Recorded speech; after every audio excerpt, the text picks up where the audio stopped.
bara rakkinaa dhiittaan mirgoota namoomaa Oromiyaa keessatti itti hammaate bara 2022 oolla. Ashamaa dhaggeeffattootaa fi hordoftoota keenya jaalatamoo akkam jirtu? Adeemsa mirga ofii kabachiisuuf taasifamaa har'a ga'e keessatti mashaqqaan yookiin dararaan Oromoorra hin geenye jira yoo jedhame soba ta'a. Keessumaayyuu rakkinni bara 2022 keessa Oromoorra ga'e adda. Dhimma kana ilaalchisuun waldaan dadammaqiinsaa fi hooggansa hambaa eenyummaa Oromoo gabaasasaa bara 2022 baaseen barichi bara hammaataa akka ta'e hubachiisee dhiittaa yookiin sarbama mirgoota namoomaa Oromiyaa keessatti raawwatameef qorannoon walabaa akka taasifamu waamicha taasiseera.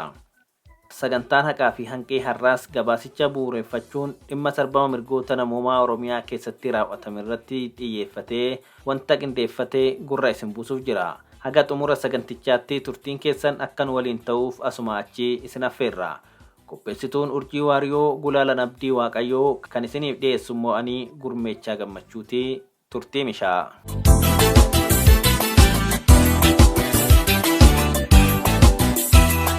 Dhaabbilee sarbama mirgoota namoomaa Oromiyaa keessatti raawwatamuu hambisuuf falman keessaa tokko kan ta'e Oromoo Diyaasporaatiin biyya alaatti kan hundeeffame waldaan dadammaqiinsaa fi hooggansa hambaa eenyummaa Oromoo yookiin afaan Ingiliziitiin Oromoo Legacy Leadership and Advocacy Association Ollaa jedhamu gabaasa waggaa kan bara 2022 xiinxalee dhiyeesse keessatti barri 2022 bara rakkisaa dhiittan yookiin sarbamni mirgoota namoomaa Oromiyaa keessatti garmalee hammaate jedhee jira.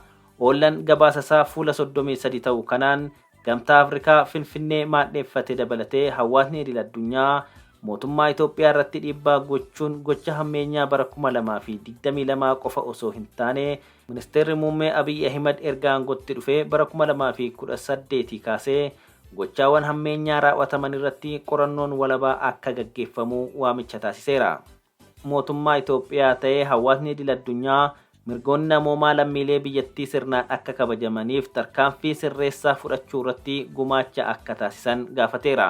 Ollaan gabaasa waggaa bara 2022 mata duree Human of Oromiyaa jedhee moggaase keessatti dhaabbanni mootummoota gamtoomanii UN fi qaamoleen qorannoo walabaa gaggeessan dhiittaa mirgoota namoomaa humnoota mootummaa silaa nagaa eegsisuuf bobbaafamanii fi hidhattoota biroo guutummaa Oromiyaa keessa socho'aniin raawwatame ilaalchisee qorannoo walabaa loogii hin qabne kan gadi fageenya qabuu fi amansiisaa ta'e Oromiyaatti gaggeessuu akka qabu cimsee hubachiiseera.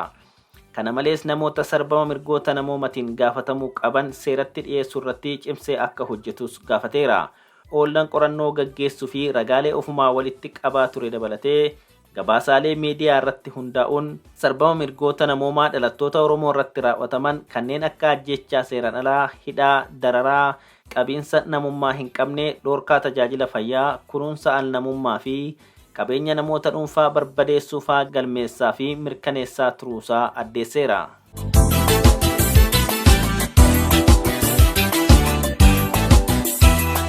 Dhiittaan mirgoota namoomaa waggoota 5 darban keessatti raawwatame garmalee kan babal'ate yoo ta'u, naannolee Tigraay fi Oromiyaa dabalatee naannolee waraanni adeemsifamu keessatti miidhaa hamaa lammiileerra geessiseera. Gabaasni dhiyeenya kana koomishiniin mirgoota namoomaa Itoophiyaa baasee hir'inuma qabu wajjinuu akka mul'isutti gareewwan finciltootaa fi mootummaa hidhannoodhaan wal fuuldura dhaabbatanii wal falman gidduutti lammiileen nagaa ajjeefamuu dabalatee hidhattoonni naannoo Amaararraa seeraan alaa gara Oromiyaatti bobbaafamaniin lammiileen nagaa yakka sarbama mirgoota namoomaaf saaxilamuun akkasumas humnoota mootummaa gareewwan finciltootaa sababeeffachuun namoota nagaa irratti xiyyeeffatanii yakki raawwachaa dabalaa dhufeera. Mootummaan Itoophiyaa seerota bu'uura mirgoota namoomaa addunyaatiin tumaman adda addaa kabajuun akka irra jiraatu hubachiisee kunis mirgoota bu'uuraa kabajuu fi kabachiisuu irratti dirqama ga'ee ofii baachuu waan dabalatuuf hawaasni idil-addunyaa dhiibbaa barbaachisaa ta'e mootummicha irratti akka taasisu ollaan dhaameera. Gabaasni ollaa kun haala bara darbee yoo ibsu barri 2022 Oromoof bara ulfaataa ture jedha. Itti dabaluunis bara waldhabdeen itti babal'atee bara hongeen miidhaa guddaa itti dhaqqabsiisee lubbuu namaa fi isaa itti fixee buqqaatiin uummataa bal'inaan itti galmaa'ee akkasumas sarbama mirgoota namoomaa lammiilee nagaa Oromoo irratti raawwatamaa tureen walitti hidhamee guutummaa Oromiyaatti bara yoomiyyuu caalaa rakkinni Oromoo hammaatee jedha. Gabaasni kun akka addeessutti miseensota raayyaa ittisa biyyaa Itoophiyaa humnoota naannoo Amaaraa kanneen akka humna addaa fi faannoo Amaaraa akkasumas humnoota tikaa fi poolisii naannoo Oromiyaa dabalatee qaamolee mootummaatiin yeroo hedduu fi bakkoota baay'eetti namoota nagaa Oromoo irratti haleellaan raawwatamuu isaatiin qorannoo walabaa yoo taasifame malee miidhaa dhaqqabe hunda beekuun rakkisaadha.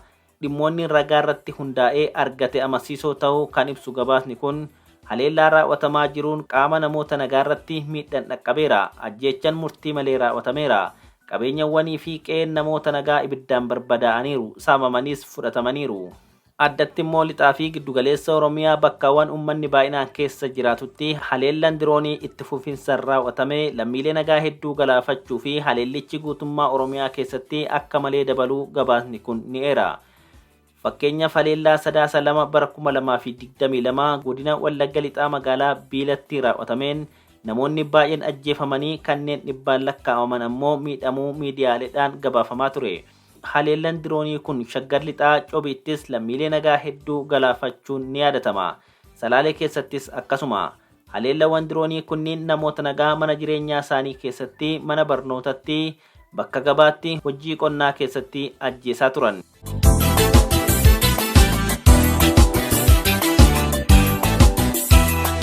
Bara 2022 Oromiyaa keessatti wanti hamaan irra deddeebiin mul'ate haleellaa namoota nagaa Oromoo irratti baay'inaan garee hidhattoota Amaaraa faannoo jedhaman kan seeraan ala Oromiyaa seenaniin raawwatamedha. Haleellaa hidhattoota alagaa kanaan godinaalee lixa Oromiyaa kan akka Wallagga Bahaa, Wallagga Lixaa fi Horroo Guduruu Wallaggaa akkasumas godina addaa Walloo Oromiyaa naannoo Amaaratti daangeffamee argamu keessatti raawwatameen lammiileen nagaa baay'een ajjeefamaniiru. Gabaasni ollaa ammaa kun akka ibsutti ji'oota darban keessa haleellaan hidhattoota Amaaraa kun baay'achuun buqqa'iinsa lammiilee hedduu fi du'a lammiilee nagaa baay'inaan akka geechisee hubachiiseera.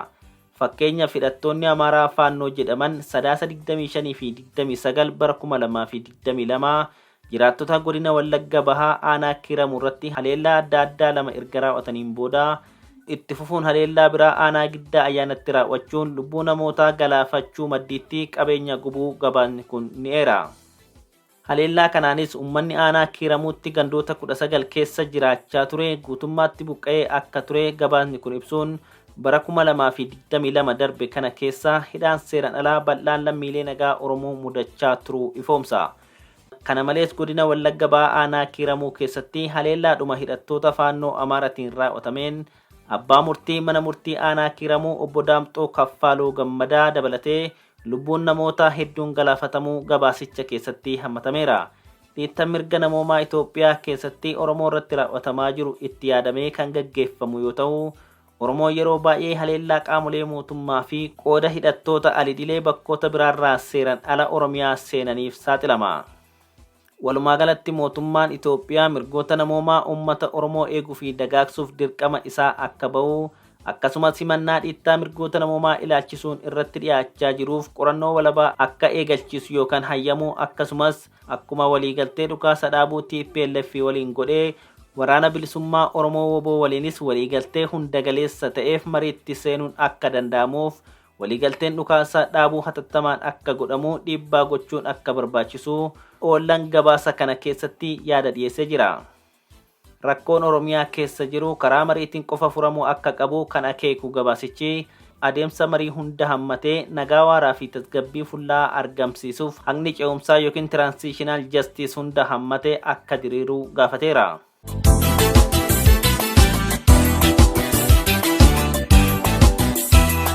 Qabxiin ijoon inni lammaffaan qophii kanaaf qopheeffannee waamicha qorannoo walabaa dhaabbanni mirgoota namoomaa Human Rights Watch jedhamu godhe irratti fuulleffata.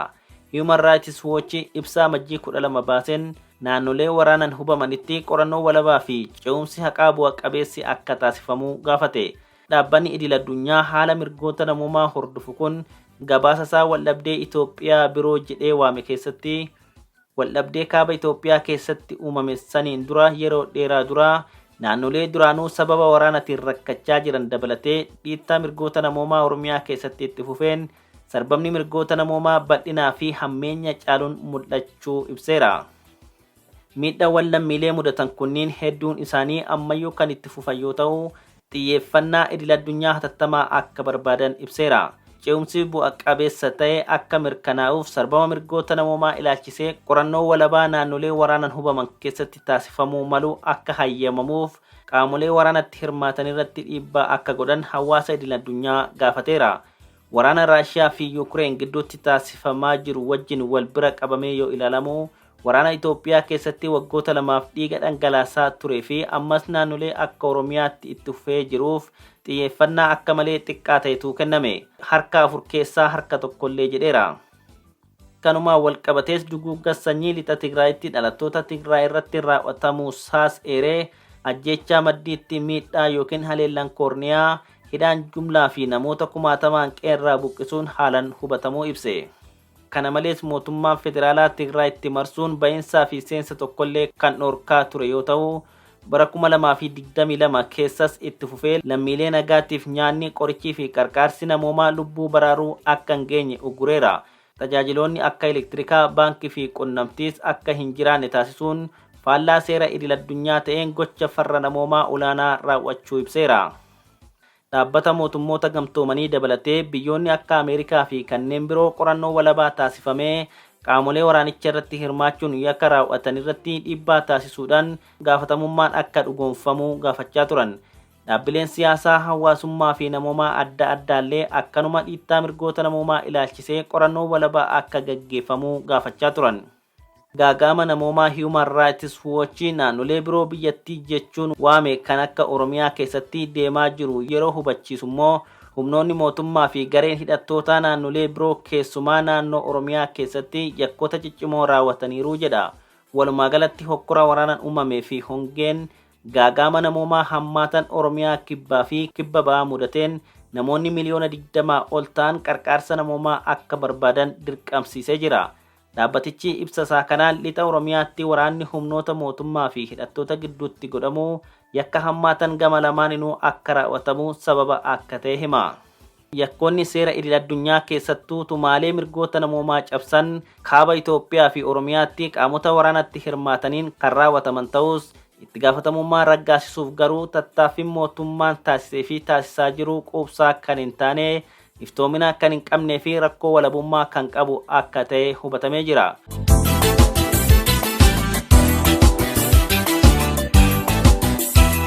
Walumaa galatti waraanni Oromiyaa keessatti deemaa jiru waraana dhokataa addunyaan dagatte ta'uu fi kan lammiilee nagaallee nagaa dhoowwee dhiphisuun kan buqqisee kanneen kumaatamaan lakkaa'aman ajjeechaa fi qaama miidhuuf kan saaxilee miliyoonota ammoo qeef qabeenya irraa buqqisee harka namaa laaluuf kan saaxileedha.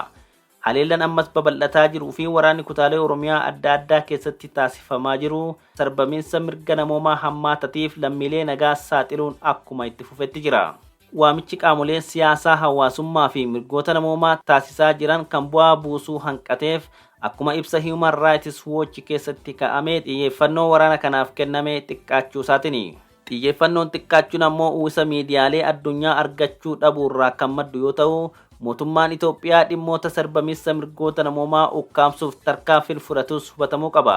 Akka ibsa Human Rights Watch kanaatti dhaabbata mootummoota gamtoomaniitti tattaaffiin manni maree nageenyaa rakkoo Itoophiyaa furuuf taasisee biyyoonni Afrikaa bakka bu'anii koree mana marichaa keessatti argaman Gaaboon, Gaanaa fi Keeniyaa sababa mormaniif yeroo hedduu fashalaa'uuf dirqameera.